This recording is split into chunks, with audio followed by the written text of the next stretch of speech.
Bonjour à toutes, bonjour à tous, bienvenue sur ma chaîne YouTube Libère-toi. Aujourd'hui, j'aimerais vous parler d'un concept très intéressant et très difficile, l'amour inconditionnel. J'aimerais vous le présenter, j'aimerais vous expliquer pourquoi est-ce qu'on a tant de difficultés à s'y diriger et proposer une petite méthode extrêmement simple, extrêmement facile à mettre en place pour commencer à l'intégrer en nous sans avoir à réfléchir, sans avoir à mentaliser.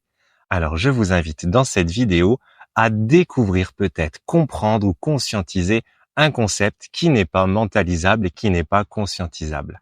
L'amour inconditionnel, qu'est-ce que c'est? On a souvent tendance à confondre l'amour fou et l'amour inconditionnel.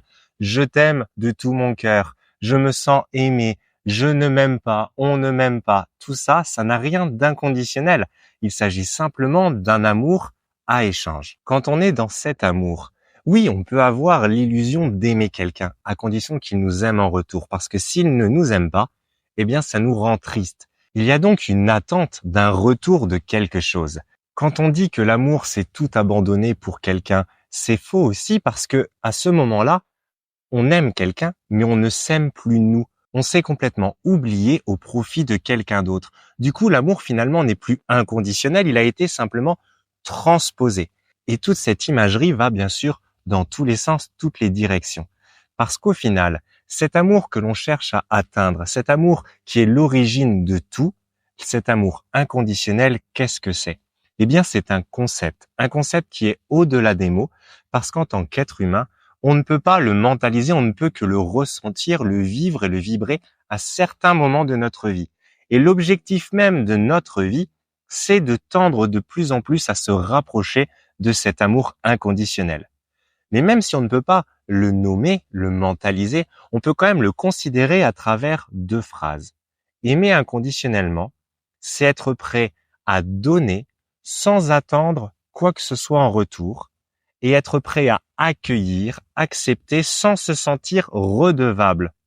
Et ça, c'est des concepts, ça semble très facile. Ok, moi j'accueille quand on me donne et puis je n'ai rien à donner en échange, ou ok, moi je donne et je n'attends rien en retour.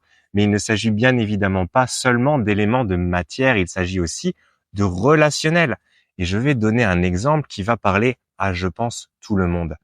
Une mère qui donne la vie et qui donne de son temps, de son énergie pour élever ses enfants.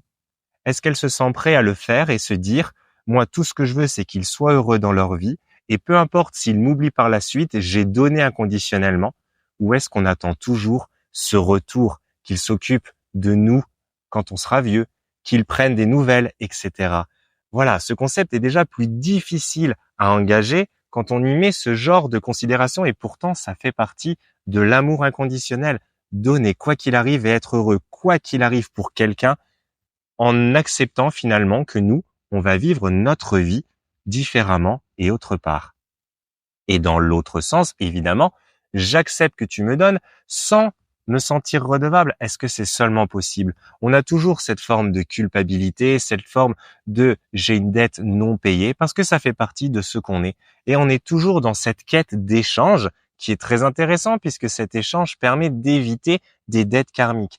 Néanmoins, le jour où on va accepter pleinement et inconditionnellement de recevoir, on n'a pas besoin de rendre pour couper une dette karmique. Il n'y a pas de dette karmique. Et ça, c'est encore quelque chose qu'il est très difficile d'accepter quand quelqu'un nous aide. Eh bien, d'une façon ou d'une autre, on se sent obligé de l'aider lui ou alors d'aider quelqu'un d'autre pour compenser. On a aussi cette image de compensation.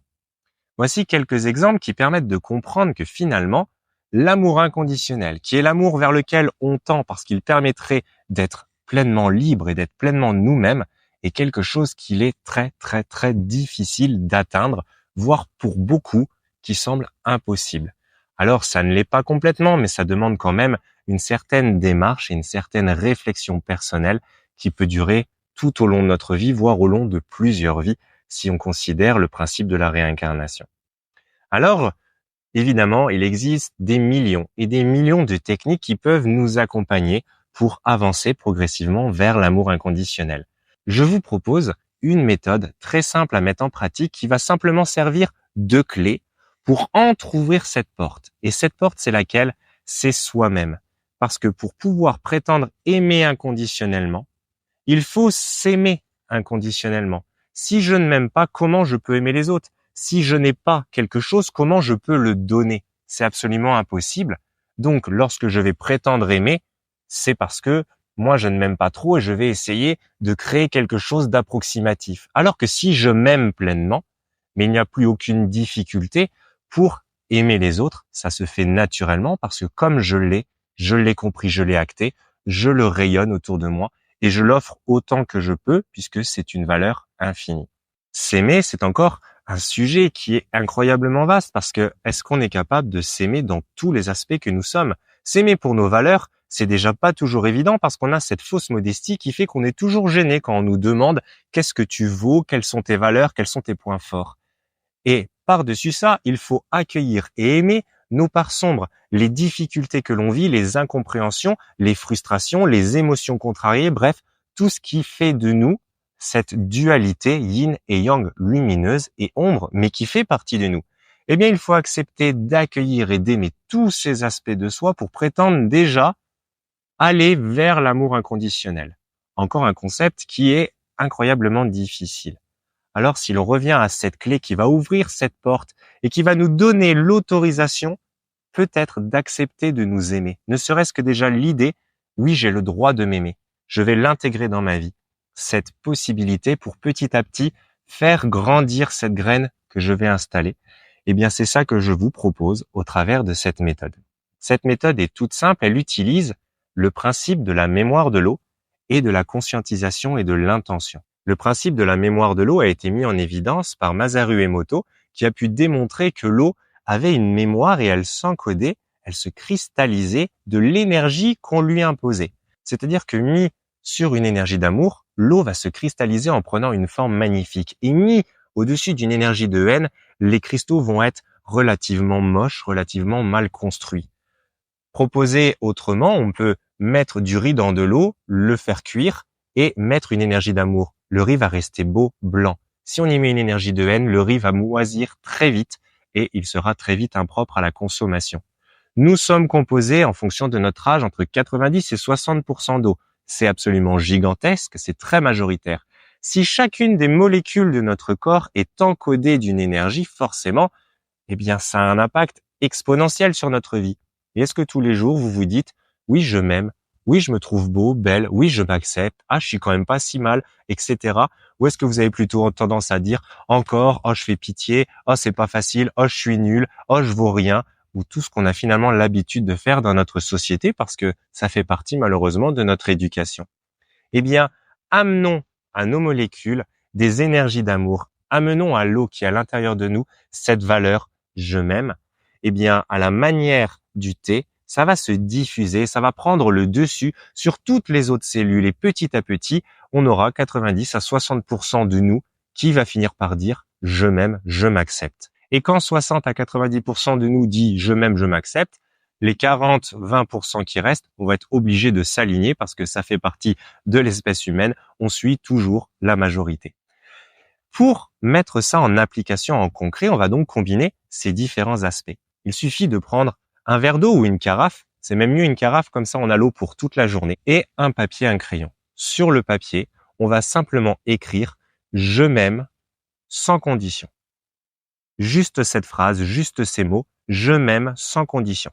On peut le mettre dans la langue qu'on veut, dans la couleur qu'on veut, peu importe. C'est l'énergie de ce qui est écrit qui va majoritairement imposer l'eau. Et ce papier, vous allez le disposer sous votre verre ou sous votre carafe d'eau. Vous le laissez une nuit et le lendemain, vous allez consommer cette eau, si c'est une carafe, tout au long de la journée. L'eau va être encodée de cette information. Et quand vous allez boire, à chaque gorgée, vous répétez dans votre tête « Je m'aime, je m'aime, je m'aime » à chaque gorgée que vous intégrez. Comme ça, vous conscientisez en plus l'énergie qui a été symbolisée dans l'eau. Et votre corps va accueillir cette énergie. Je m'aime sans condition. Et à partir de là, qu'est-ce qu'il faudrait de plus pour juste ouvrir la porte qui dit « Je m'aime sans condition ». C'est donc une réalité. Qu'est-ce que ça veut dire et comment je peux aller plus loin pour manifester cet amour de moi-même et par extension pour l'offrir à l'extérieur.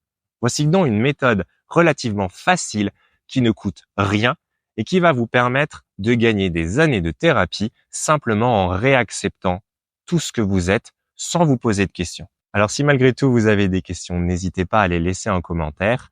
Essayez, vous allez voir, les résultats sont très rapides. On parle de 15 jours, 3 semaines pour déjà avoir un ressenti qui nous permet de vibrer cette valeur. J'espère que ça va énormément vous accompagner et vous aider tout au long de votre quotidien, tout au long de votre vie, parce que c'est une habitude tellement simple à mettre en place qu'il n'y a aucune excuse. Et je vous dis à très bientôt dans une prochaine vidéo.